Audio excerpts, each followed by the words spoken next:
Graça e paz, irmãos. Amém. Abra, por favor, a sua Bíblia lá em Efésios capítulo 4, versículos 31 e 32. Nós vamos estar lendo aqui sobre a benignidade, né? Dando continuidade, nossa terceira semana. E o Senhor, Ele tem mais para nós aí, em nome de Jesus. Efésios 4, 31 e 32. Longe de vós toda amargura, e cólera, ira, e gritaria, e blasfêmias, e bem assim toda malícia. Antes, sede uns para com os outros benignos, compassivos, perdoando-vos uns aos outros, como também Deus, em Cristo, vos perdoou. Então vou dar ênfase aqui a um trechinho que diz: antes, sede uns para com os outros, benignos e compassivos. Amém? Mais um pouco sobre o significado de benignidade, a gente tem falado já nas outras semanas, né? Mas um significado bem interessante que eu tenho aqui também para compartilhar com vocês é que a benignidade, além de ser associada com a gente ter gentileza, a gente ter brandura, a gente ser educado e ser dócil, né? A amabilidade, né? Que a benignidade, o significado dela é isso, amabilidade também. E algo que eu tenho até compartilhado com vocês, né? De que uma forma de nós exercitarmos isso de uma forma eficiente para nós, que gera resultado, é a gente começar a perceber como a gente trata as pessoas de dentro da nossa casa. No sentido de você ter educação, sabe? De você pedir por favor, de você agradecer, de você, né, pedir desculpas ali por pequenas coisas. Assim como a gente normalmente faz com as pessoas de fora, sabe? No trabalho, opa, por favor, daria para você fazer isso? Opa, me desculpa, não sabia.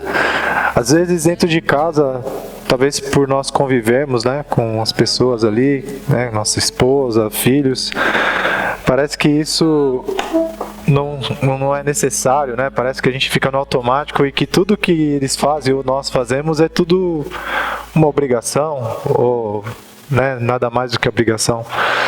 Mas eu acho lindo, irmão, você começar a fazer isso, sabe? Pro filho, por favor, pega ali um negócio ali pro pai. Ô filho, por favor, vai, não sei, sabe? Você começar a colocar as palavras de gentileza dentro de casa, nas pequenas coisas, nos pequenos afazeres. Ô filho, por favor, arruma ali sua cama, pega ali o papel, sabe? Ô, desculpa, sabe? Por quando você erra também, com a esposa, o tempo todo ali. Procura fazer isso, é um conselho que eu tenho tentado seguir, que realmente acaba nos fazendo mergulhar de fato nessas virtudes, que elas já estão dentro de nós. A gente tem falado isso frequentemente, né? A benignidade está dentro de você que nasceu de novo. Está dentro de você. Basta você deixar fluir o canal aí. Como a Bíblia diz, né? Do seu interior fluirão rios de águas vivas. Deixa fluir benignidade da sua vida. Dê lugar no momento em que você tiver oportunidade. E como eu estou falando aqui, essa oportunidade você encontra também dentro da sua casa. Oportunidade de ser benigno, oportunidade de fazer bem, oportunidade de ser dócil, educado, gentil, brando com seus filhos, com seu cônjuge. E aí, se você passar na prova da tua casa, dificilmente você vai ser reprovado aqui fora, dificilmente. Acho que a maior prova, o maior laboratório da nossa vida é nosso lar, a nossa casa. E se você passar dessa prova, lá fora você vai fazer bonito. Em nome de Jesus. E um dos significados a mais que eu gostaria de compartilhar é que a benignidade é a graça que permeia toda a natureza, suavizando tudo o que seria áspero e austero. A palavra que a gente tem aqui no Novo Testamento original para benignidade é Christotes, né? E a bondade, ela é agathosine. Então, para a Bíblia, realmente, bondade e benignidade têm significados diferentes. Apesar de serem muito próximos, estarem muito ligados, tem distinção de significado. E aí, nesse sentido, né, a gente ainda vai falar de bondade, né, talvez no próximo mês, se o Senhor assim quiser, é que a bondade, ela tem o aspecto da disciplina, né, de você ser duro quando é necessário, né, corrigir com severidade quando é necessário, e isso é às vezes necessário mesmo. Mas falando de benignidade, que é o que nós estamos aqui abordando nesse mês, a benignidade ela suaviza aquilo que seria áspero, né, duro, seco. A benignidade ela traz um toque ali de suavidade, um toque ali de ternura, um toque de brandura. É aquela coisa, uma vez um senhor que eu trabalhei, ele falava que ele e a esposa tinham um acordo para corrigir os filhos. Quando um corrigia ali, né, com as chineladas e tudo mais, eles combinaram que o outro tinha que estar sempre pronto para receber e abraçar. Eles combinavam isso, né? E ele já era um senhor de idade, os filhos dele já eram casados e tudo, e ele contando para mim na infância, né? Então ele dizia isso, né? Que quando ele tinha que pegar os filhos, a esposa já tinha que estar pronta para consolar em seguida, né? Não para contrariar, mas para ele falava assim que ele entendia assim que passava a mensagem de que eles eram corrigidos em casa, mas eles sempre iriam encontrar os braços abertos dentro de casa também, para que eles não pudessem correr para fora para encontrar o consolo ali e tal. Então as lágrimas eram geradas ali, né, por causa de uma correção necessária, mas a benignidade estava pertinho ali, né, para abraçar, para apoiar até o que o pai, olha, não faz isso, filho, né, você apanhou por causa disso, né? Mas ó, a mãe tá aqui para te abraçar, vai passar, sabe? E o contrário também, ele falava que também às vezes a esposa e ele que abraçava. Então nós vemos um exemplo aí de bondade e benignidade. A bondade é aquilo que você tem que ser prudente, você tem que olhar e falar, olha, isso não vai dar bom. Se eu não cortar isso agora, isso vai ficar pior lá fora. Não adianta passar a mão na cabeça. Tem hora que a gente tem que corrigir mesmo, porque às vezes você dá corda e depois, né, acontece algo pior, né? Então tem que cortar quanto antes, né? Você identificar, tem que corrigir. Eu realmente acredito nisso, né? Procuro também colocar equilíbrio para que a gente também não perca o poder da correção, né? Não se torne algo banal e agressivo, né? Mas é necessário. Então a benignidade é essa graça que permeia, que suaviza aquilo que seria, né, áspero, aquilo que seria duro.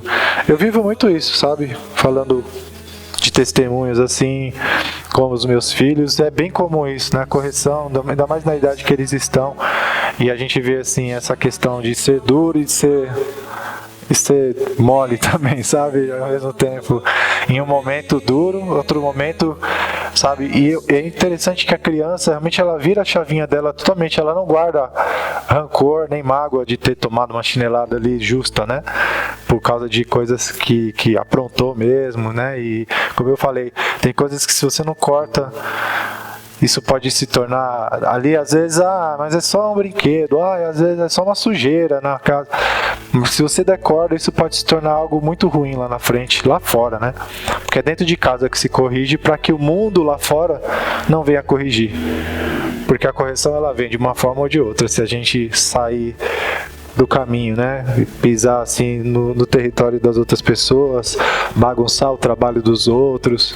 Se a gente fizer isso, ou a gente é corrigido em casa, ou a gente é corrigido lá fora.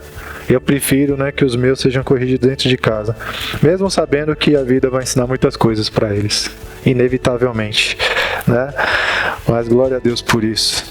Então, Crestóteles, que é a benignidade, ela tem a característica inofensiva da pomba, né?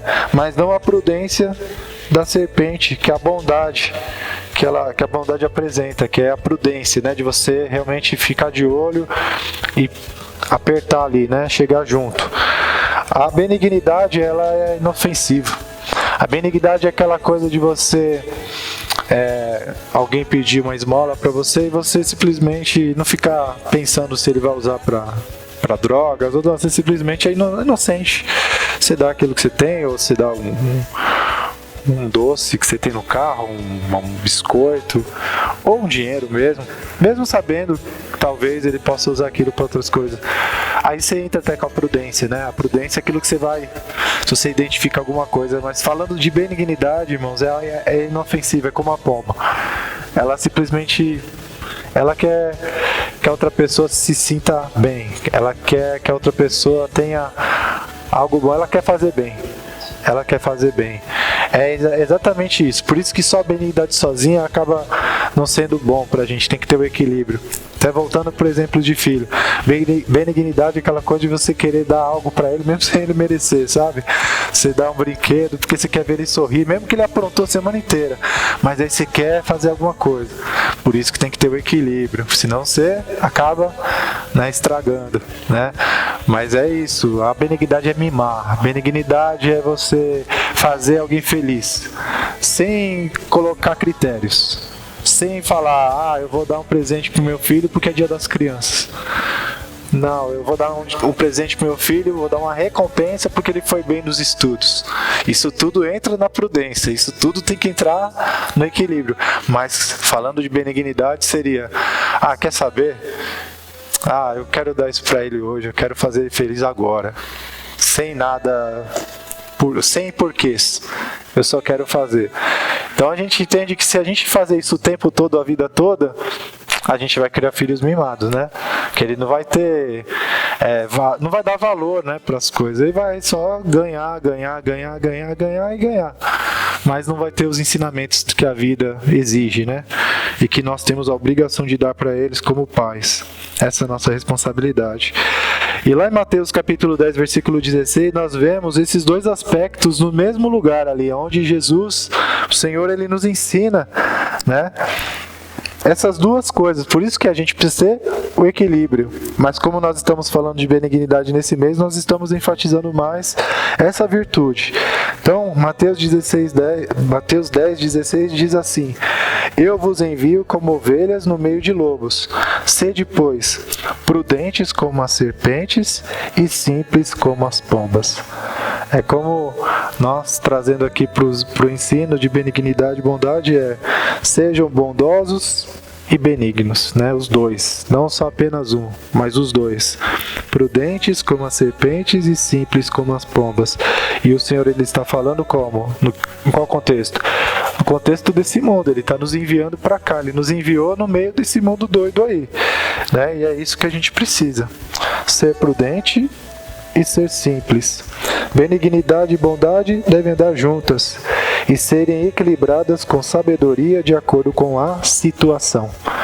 Então é isso, temos que pedir sabedoria para o Senhor, para Ele nos dar discernimento, né, para entender uma situação de verdade ali e saber exatamente como agir.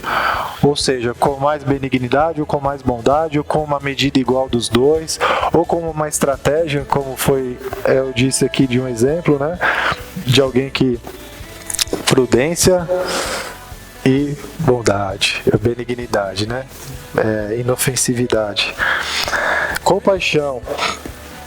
Isso é outra, essa virtude que está muito ligada com a benignidade também, que é a compaixão, que é a capacidade de você se colocar no lugar de outra pessoa e sentir a dor dela, e aí você fazer de tudo como se você estivesse protegendo a sua própria vida para diminuir essa dor, para minorar ela, né? Para deixar ela menor. Tudo que você puder fazer, assim como a gente faz na nossa autodefesa, né? A gente tem uma autoproteção que a gente tenta fazer de tudo para se proteger, né? Para a gente não sofrer dor. A compaixão é essa capacidade de você fazer isso se colocando no lugar de outra pessoa. Então a virtude da benignidade, ela faz com quem tem essa benignidade, essa virtude, sentir-se incomodado, importando-se com a dor e o sofrimento alheio, que é a compaixão, colocando-se em seu lugar. E aí o significado da compaixão, que eu tenho aqui, ela diz assim: sentimento piedoso de simpatia para com a tragédia pessoal de outro, acompanhado do desejo de minorá-la. Participação espiritual na infelicidade alheia, que suscita um impulso altruísta de ternura para com o sofredor. Então, a compaixão, além de ser esse incômodo de você se importar com o sofrimento e com a dor de outra pessoa, além de você ter o desejo de diminuir isso, você tem uma atitude prática em direção a isso, né? Para que realmente você contribua para que haja ali um alívio ou a diminuição daquela dor, daquele sofrimento. É você unir forças, é você usar aquilo que você tem para em prol de alguém que esteja sofrendo, que esteja passando por uma dificuldade grande, né? A participação espiritual na infelicidade alheia. Como está escrito em Romanos 12, versículo 15. Alegrai-vos com os que se alegram e chorai com os que choram. Então a compaixão, ela nos conduz a esse lugar de não estar totalmente satisfeito porque está tudo bem com você, mas te trazer um incômodo, aquela sensação de que ainda falta alguma coisa, porque você sabe que alguém próximo a você, alguém que você pode ajudar, está mal, está passando uma dificuldade muito grande. Amém? E nós temos vários exemplos, né, que o Senhor nos deixou sobre a compaixão. Esses exemplos aqui eu vou citar alguns. O primeiro deles é o procedimento de Jesus para com o sofrimento das pessoas diante da morte de Lázaro. João, capítulo 11, versículos do 32 ao 35. Nós vemos aqui o Senhor, ele se compadecendo com o sofrimento e a dor das pessoas que estavam ali chorando pelo ente querido que havia partido. Está escrito assim, quando Maria chegou ao lugar onde estava Jesus, ao vê-lo, lançou-se-lhe aos pés, dizendo, Senhor, se estiveras aqui, meu irmão não teria morrido. Jesus, vendo-a chorar, e bem assim os judeus que a acompanhavam, agitou-se no espírito e comoveu-se, e perguntou, onde o sepultaste? Eles lhe responderam, Senhor, vem e vê. Jesus chorou. Então aqui a gente vê compaixão, né? O Senhor se compadecendo, o Senhor se comovendo. É se comover, irmãos, é se comover com a dor e o sofrimento alheio. E eu digo isso assim em relação, claro que a gente pode ter esse sentimento, né? E é muito nobre sentir isso pelas pessoas mais distantes, né? Como as pessoas que estão vivendo em países de guerra, né? Nós devemos realmente orar por todos eles, mas eu digo realmente aqueles que estão mais perto de nós, aqueles que a gente pode realmente estender a mão e fazer alguma coisa, né, além das nossas orações. Então aqui nesse texto nós vemos que o Senhor Jesus, ele se comoveu, ele se agitou no espírito e se comoveu. Nós sabemos que logo em seguida ele faria o milagre, ele iria ali ressuscitar o próprio Lázaro, mas isso não deixa de para nós aqui, não deixa de mostrar para nós que ele se comovia com a dor das pessoas que ele estava próximo ali, né? Ele se importava, ele sentia, ele chorou, aquele choro deles. Talvez ele não tenha chorado por Lázaro porque ele sabia que ele estava indo ali fazer algo, ou talvez não, talvez até aquele momento ele não sabia ainda o que ele faria. Talvez o Pai teria revelado para ele mais à frente. Mas eu sei aqui, eu vejo que o Senhor, ele chorou por causa do choro dos outros. Ele chorou com os que choravam, né? A gente brinca até na nossa família, na parte da minha mãe, que ninguém pode ver ninguém chorando ali, porque é imediato. Se um irmão ali vê o outro chorar, já chora na hora, assim, é automático. É uma coisa assim linda, né? Todos eles, homem, marmanjo, mulher, os filhos, é muito isso assim. A gente vê se um deles chora, passa alguma dificuldade e conta, né? Ou tá todo mundo chorando junto ali. É algo ali tremendo. O próximo exemplo de compaixão que o Senhor nos deixou foi com a viúva de Naim, né? Lucas capítulo 7, do 11 ao 17. E o versículo 13 ele diz assim, vendo-a, o Senhor se compadeceu dela e lhe disse, não chores, né? Outro exemplo aqui de compaixão, no versículo 13. Em outra tradução aqui diz, o Senhor moveu-se de íntima compaixão por ela e disse-lhe, não chores, né? Outro exemplo de compaixão que está ligado com a benignidade, né, que Jesus nos mostra aqui, é de diante das multidões de aflitos e oprimidos, né? Mateus 14. No versículo 14 desse capítulo diz assim: E Jesus, saindo, viu uma grande multidão, e possuído de íntima compaixão para com ela, curou os seus enfermos. Nesse versículo nós vemos aqui aquele significado que eu acabei de ler, que é você sentir o que as pessoas sentem e ter uma ação altruísta para diminuir, ou para resolver, ou para ajudar a resolver o problema, a causa daquele sofrimento. E aqui o Senhor Jesus, a Bíblia fala que ele estava possuído, então ele estava totalmente imerso nessa compaixão, nessa dor. Ele mergulhou profundo na dor das pessoas, daquela multidão sofrida, cheia de enfermidade, né? Muitos ali endemoniados, presos, cativos, na miséria, na pobreza. E o Senhor Jesus, ao olhar para aquela multidão necessitada, ele se viu ali possuído de íntima compaixão. E ali, aquela compaixão, aquele impulso o levou a fazer aquilo que ele fez, as curas, a se empenhar em orar pelas pessoas, a se empenhar em dedicar a vida para poder fazer algo por elas, para poder ajudar aquelas pessoas, aquela multidão. É nisso que nós percebemos, irmãos, de onde ele tirava forças para, saber, talvez orar o dia todo, até o dia anoitecer, de ficar ali, de acordar, às vezes nem dormir, né? Que ele orava também de madrugada e depois de manhã já vinha ali aquela multidão. Era isso. Era essa compaixão a qual ele mergulhava profundo, não era uma coisa superficial. Ele entrava a fundo na dor, como se ele mesmo estivesse sofrendo aquela dor, como se fosse com ele. E ali, tudo que ele tinha, ele dava para poder ali diminuir aquele sofrimento, abençoar aquelas pessoas. Amém?